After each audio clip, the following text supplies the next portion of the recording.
Magandang araw po sa ating lahat ngayon. Bali, ito po yung mga order ngayon for report. Kaya lang may naiiba po tayo. Kasi ang request ng umorder sa atin nito, kasi yung burner, yung chamber niya ay yung nakaabang doon ay coupling. Kaya ginawan po natin ng solution. Ayan po, kung pansinin nyo, wala po siyang labi.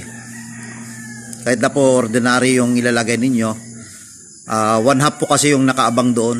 So 1/2 din po ito. Kaya kung papansinin ninyo ito, tanggalin po natin yung nut nya. So mill thread po siya. So ganito po yung ginawa natin. So parang yung 1/2 natin na display sa Shopee, ganun din po. Ayan, kung pansinin nyo, ayan. So ito po, itong 1/2 na to ipinasok po natin dito sa 3/4. Ayan. So umabot po ito hanggang dito sa gitna. Ayan. Umabot po ito hanggang sa gitna. So putol po ito. Then hininang po natin yung ito, hininang po natin dito sa gitna niya. Then pagkatapos dinugtungan din po natin. Ayan. Kaya makapal na po hanggang dito sa oil distractor. Kaya ang oil distractor ay talagang malakas pa rin yan siya magbuga dahil nga sa kapal. So ito po yung natin, ayan Kaya kung ibinabaon na natin, ayan, kung nababaon po yun. At saka fit na fit po yan. Kasi yung thread na ito ay yung kasama ng coupling na France. So maganda po yung thread nito. So baon na baon po yan. Ayan. So ang sa kanya is 9.5 cm. 9.5 cm, kaya ito ay nasa 80 lang po ito. Ayan, 80 po hanggang sa lulubog po yung 1.5 cm. Kaya yung oil distractor natin, ayan, nandito. So nasa na yan, nasa 2 cm po yung oil distractor natin.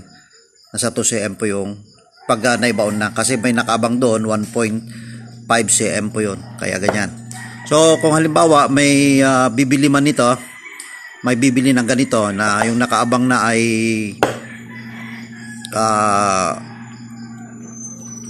female trade, ganito po ang gagawin natin yan. Ayan, kaya kung pansinin nyo, buong buo po yan. Ayan. So ganun po yung pag yung nakaabang ay female trade. So kung papansin niyo, ganun po rin 'yon ang natin. So malinis po kasi pag ganito yung natin.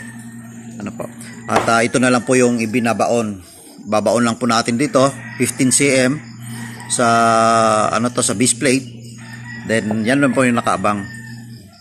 So hindi po hindi po nasasaranti yung ating oil distractor. So, okay pa rin yung oil distractor natin. Kasi kung may labi dito, maaring ipigilan ng labi nito. So, ganun lang po. Ayan. Saka makapal po talaga itong mga ganito. Ayan So, malaki dito. 3/4 po hanggang dito yan. 3/4 yan. 3/4 po yan. Kasi ang butas nito hanggang dito Ayan. Ay, ang putol nito hanggang dito. So, itong dito 3/4 po yan. Hanggang sa dulo, 3/4. Ayan. Ito 3/4 po dito. Kaya lang yung inilagay natin na thread, pinasok po natin hanggang doon at hininang. Kaya napakatibay po 'yan, napakalinis po. Ayan. So depende po kung kung ano yung chamber ninyo, pwede po tayo mag-customize. Tawagan niyo lang po ako. Di kaya i-PM niyo ako sa Messenger ko, Larry Mapanaw. Yan po.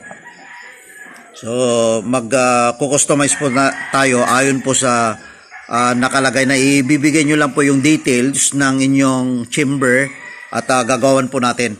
Ayan po. So lahat po ng outcome nito ay same lang po.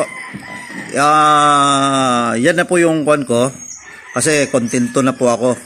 Pwede depende sa level ng oil kasi yung lakas ng ating apoy. Ipapahinaan natin, siyempre nasa sa atin yung pagkukontrol noon. Pero at least may level po tayo sa chamber, may level po tayo niyan. Nasa 10 ang pinaka-normal na maganda yung malakas na yung apoy niyan. Palakas sa hangin. Sa hangin naman, pag pressure ang pinapalakasan ninyo, palakasan nyo yung hangin, lalakas po yung pressure. Although kahit na nasa level na siya, pero kung pahinaan ninyo, humihina din po sa hangin, nawawala po yung pressure. Pero kung gusto niyo na wala talagang lumalabas na apoy, pero mainit siya, tulad ng pag-in-in, siyempre bawasan po yung oil. Nasa 5 cm lang po, 0.5 cm lang po ang oil, ay talagang mas maganda po yung pagpapahina nun. So ganun lang po yung concept ng use oil stove. Wala po yan minsan wala po yan sa burner na kasi ganun pa rin yan. Same lang po. Sa gatong po kasi yan, nasa gatong yan. Okay, hanggang dito lang po. Ito po yung mga order ngayon for delivery sa Shopee po. Sa magre-repack. Pero ito, personal po ito, customized po kasi ito yung isa. So ito lang po yung kaibahan ngayon ng ating ibang burner.